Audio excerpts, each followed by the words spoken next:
കേരളക്കരയെ ഒന്നടങ്കം സ്തംഭിപ്പിച്ചുകൊണ്ട് സംസ്ഥാന രാഷ്ട്രീയത്തിന്റെ അടിത്തറ ഇളക്കുന്ന അതിശക്തമായ ഒരു രാഷ്ട്രീയ ഭൂകമ്പത്തിനാണ് ഇപ്പോൾ വഴിയൊരുങ്ങിയിരിക്കുന്നത്. CMRL എന്ന സ്വകാര്യ കരിമണൽ കമ്പനിയിൽ നിന്നും കോടിക്കണക്കിന് രൂപ കൈപ്പറ്റിയ പ്രമുഖരുടെ പട്ടിക അടങ്ങിയ രഹസ്യ ഡയറി പുറത്തു വന്നതോടെ ജനങ്ങൾ ആകാംക്ഷയുടെ മുൾമുനപ്പിലാണ്. ഈ ഡയറിയിൽ കുറിക്കപ്പെട്ടിട്ടുള്ള പേരുകൾ വെറും ഒരു അഴിമതി കഥയല്ല, മറിച്ച് കേരളം ഭരിച്ചതും ഭരിക്കുന്നതുമായ രാഷ്ട്രീയ വമ്പന്മാരുടെ മുഖം മൂടി അഴിച്ചുമാറ്റുന്ന സ്ഫോടനാത്മകമായ തെളിവുകളാണ്. എൻഫോഴ്സ്മെന്റ് ഡയറക്ടറേറ്റ് ഈ ഡയറിയിലെ നിഗൂഢതകളിലേക്ക് ആഴ്ന്നിറങ്ങുമ്പോൾ കേരളത്തിലെ 3 പ്രമുഖ രാഷ്ട്രീയ മുന്നണികൾ ഒരേപോലെ ഭയപ്പാടിലാണ്. ആരുടെയൊക്കെ കസേരകളാണ് ഈ ഡയറിയിലെ ഒരൊറ്റ പേര് കാരണം തെറിക്കാൻ പോകുന്നതെന്ന ആകാംക്ഷയിലാണ് പൊതുസമൂഹം. തിരുവനന്തപുരത്ത് പ്രതിപക്ഷ നേതാവ് പിണറായി വിജയൻ താമസിക്കുന്ന വീട്ടിൽ ED ഉദ്യോഗസ്ഥർ നടത്തിയ അപ്രതീക്ഷിത റെയ്ഡും അതിനെ തുടർന്ന് തെരുവിൽ അരങ്ങേറിയ അക്രമാസക്തമായ രംഗങ്ങളും ഈ കേസിന്റെ ഗൗരവം വർദ്ധിപ്പിക്കുന്നു.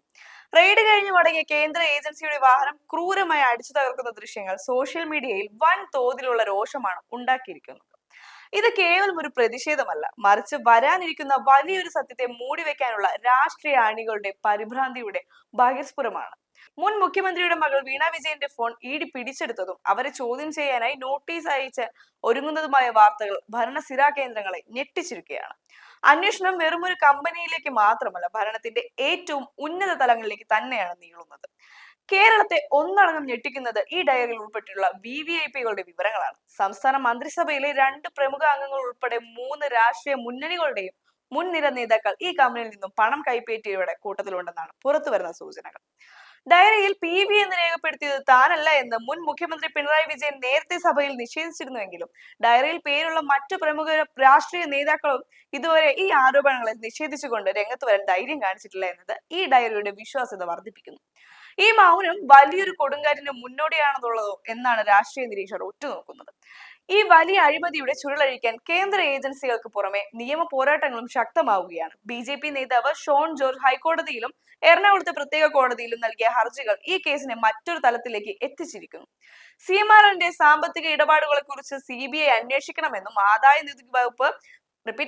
നികുതി വകുപ്പ് പിടിച്ചെടുത്ത രഹസ്യ ഡയറിയുടെ പകർപ്പ് പരസ്യപ്പെടുത്തണമെന്നാണ് ആവശ്യം. ഈ ഡയറിയുടെ പകർപ്പ് ആർക്കും നൽകാതിരിക്കാൻ വലിയൊരു നിയമ യുദ്ധം തന്നെയാണ് കോടതിയിൽ നടക്കുന്നത്. മുഖ്യമന്ത്രിയുടെയും മറ്റു നേതാക്കളുടെയും പേരുകൾ അടങ്ങിയ ഈ ഡയറി പുറത്തു വന്നാൽ അത് കേരള രാഷ്ട്രീയ ചരിത്രത്തിലെ തന്നെ ഏറ്റവും വലിയ ക്രിമിനൽ അഴിമതിയുടെ തുറന്നു പറച്ചിലാകും. CPM സംസ്ഥാന സെക്രട്ടറി MV ഗോവിന്ദൻ ഡയറിയിലെ പേരുകളെ കുറിച്ച് എന്തുകൊണ്ട് സമഗ്രമായ അന്വേഷണം നടത്തുന്നില്ല എന്ന ചോദ്യം ഉയർത്തി പ്രതിരോധിക്കാൻ ശ്രമിക്കുന്നുണ്ടെങ്കിലും ജനങ്ങളുടെ ഉള്ളിൽ ചോദ്യങ്ങൾ ബാക്കിയാണ്. ആദായ നികുതി വകുപ്പ് പിടിച്ചെടുത്ത ഈ ഡയറിയിലെ പേരുകളെ കുറിച്ചുള്ള അന്വേഷണം നിലവിൽ SFIOയുടെ പരിധിയിൽ ഉൾപ്പെടുത്തിയിട്ടില്ല എന്നതും ED ഈ ഡയറി പൂർണ്ണമായും തങ്ങളുടെ അന്വേഷണ പരിധിയിൽ കൊണ്ടുവരുമോ എന്നതുമാണ് ഇപ്പോൾ നിലനിൽക്കുന്ന ഏറ്റവും വലിയ സസ്പെൻസ്. അണിയറയിൽ ഒരുങ്ങുന്നത് വമ്പൻ സ്റ്റാവുകളുടെ അറസ്റ്റാണോ അതോ പതിവ് പോലെ രാഷ്ട്രീയ ഒത്തുതീർപ്പുകളാണോ എന്ന് കാത്തിരുന്നു കാണാം. കേരളം കണ്ട എക്കാലത്തെയും വലിയ രാഷ്ട്രീയ ക്ലൈമാക്സിനായി.